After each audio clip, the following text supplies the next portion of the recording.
Let's now talk about color grading. In CapCut, you achieve color grading with two tools, which are adjustment and filters. Let's focus on adjustment first. Let's go over, for example, the first clip. You can add an adjustment and change the colors of this clip in two ways. One, by creating an adjustment like this, an adjustment layer which is yellow, or by clicking on the clip and going on adjustment. Let's start by creating an adjustment layer. What's the difference? Well, the difference is that if you adjust right here, the only thing that is going to get affected is this exact video. Instead, the adjustment layer, every clip below the adjustment layer will be affected. Let me give you a quick example. If I reduce the saturation of this picture down to -50, the image becomes black and white. But this image right here, the plant, is still colorful. Instead, if I put the saturation back up, and instead I put down the saturation of the adjustment layer, as you can see, the clip once again becomes black and white, and the plant also becomes black and white as it is below the adjustment layer. And it is the same, let me disable this real quick. It is the same for the things that are written here.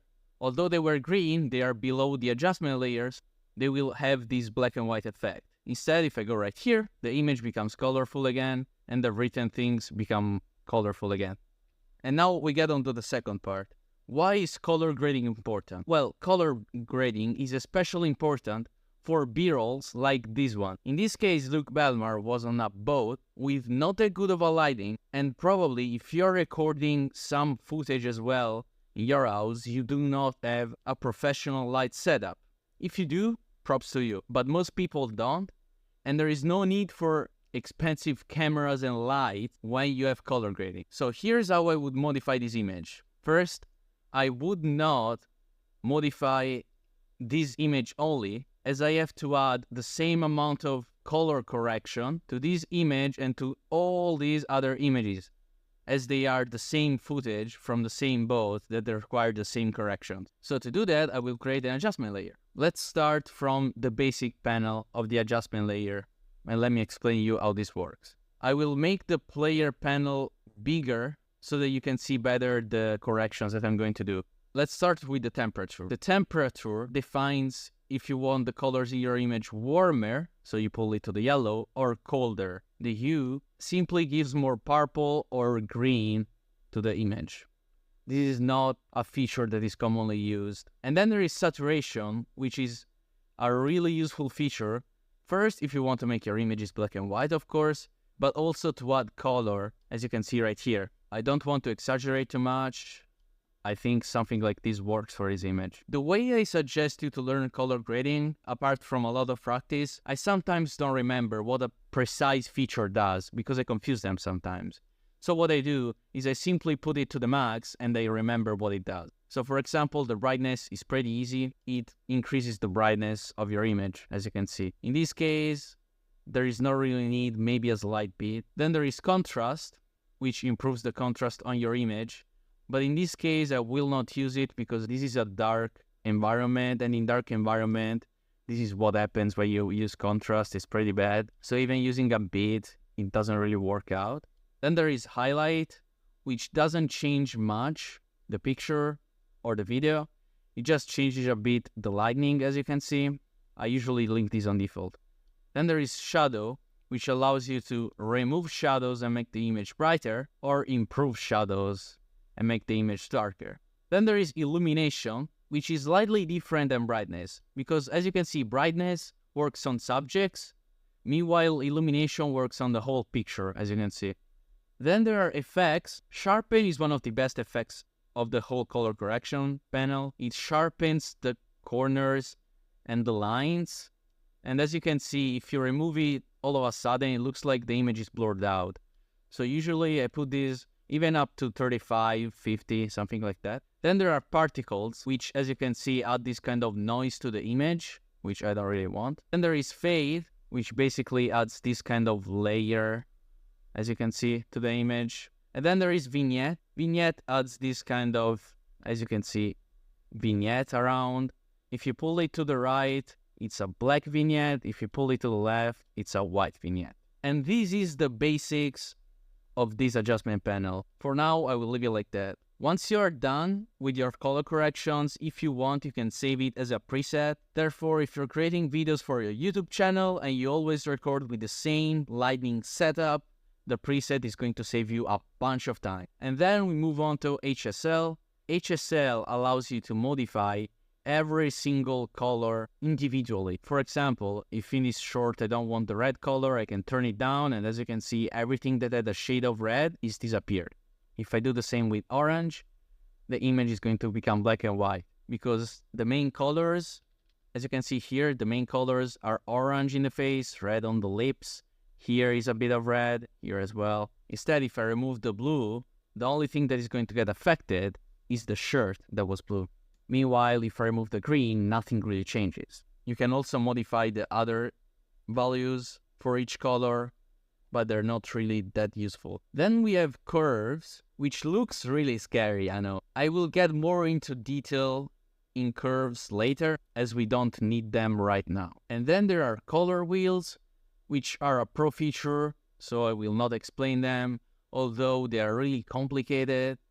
And even though they give more freedom than the basic and coarse panel, you can do basically everything with curves and basics. I'll also spend a second talking about LUTs. LUTs are pre-made adjustment layers, basically, that you can import from Google or wherever you want to download them. I don't personally have any. I usually make all the color corrections myself for two reasons. First, most of the LUTs aren't free.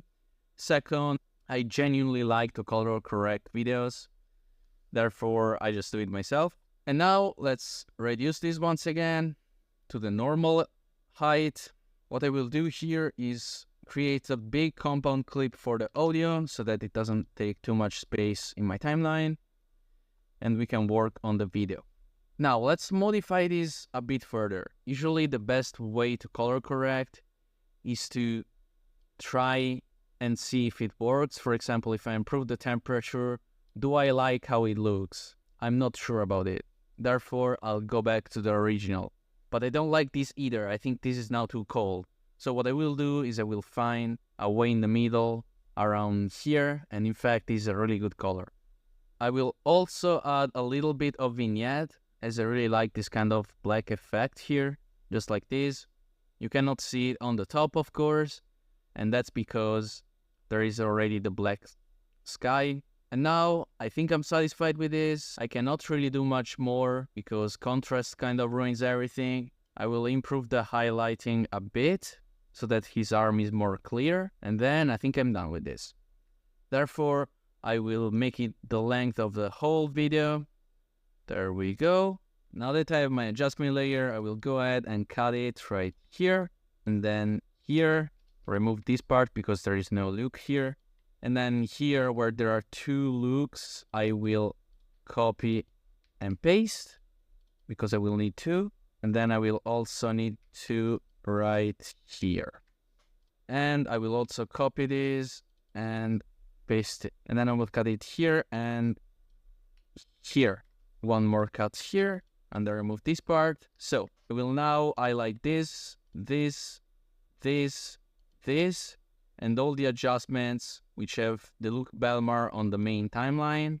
There we go. And then highlight all of these, always by holding Ctrl, and then click Alt-G. And I have my compound. I will do the same right here. Hold Ctrl, Alt-G, same here. Here I will lose my transition, I will add it once again. And then here we have already a compound clip, so I will uncompound clip this, and then I will compound everything together.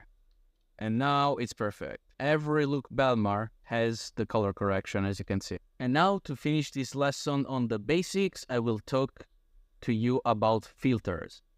Filters are basically pre-made adjustment layers from CapCut. And these ones are really good. I will give you a couple that are the best ones. Clear 2 is my favorite one when it comes to making stuff warm. As you can see, there is more saturation and stuff like that. You can use this and adjust the strength as you like, even with keyframe. Then there is a black and white, which is, in my opinion, better than saturation. I will use the black and white on the fat guy because on Luke Belmar, you can't really see the black and white as most of the image is already black. But here, as you can see, there is the black, but there's also these kind of shadows which are different from a normal black and white filter like black and white 3. As you can see, this is normal black and white. Instead, with black and white 1, you can see that the stuff is more highlighted, the black is more enhanced. And I really like this black and white, and I highly suggest you to use this instead of a normal saturation to 0 like this. This doesn't look the best. And I will also give you an amazing filter for cold colors, which is conifer cone. Conifer cone is absolutely amazing. I will use this filter on the fat guy. And look at this. This is without the filter. This is with the filter. As you can see, the blue and cold colors are really, really enhanced. Meanwhile, the other colors aren't really that good. But if you have a picture or a video where you have a lot of blue, green, especially purple, these kind of colors, it is going to be an amazing filter for that. If you have majority of warm colors, I suggest you to use Clear 2, the one I showed earlier. If you want to make something black and white 1 works amazing. These are my top 3 filters that I use for everything. I will wait for you with the gradient and overlay color grading, which is a bit more advanced, but I will guide you, don't worry.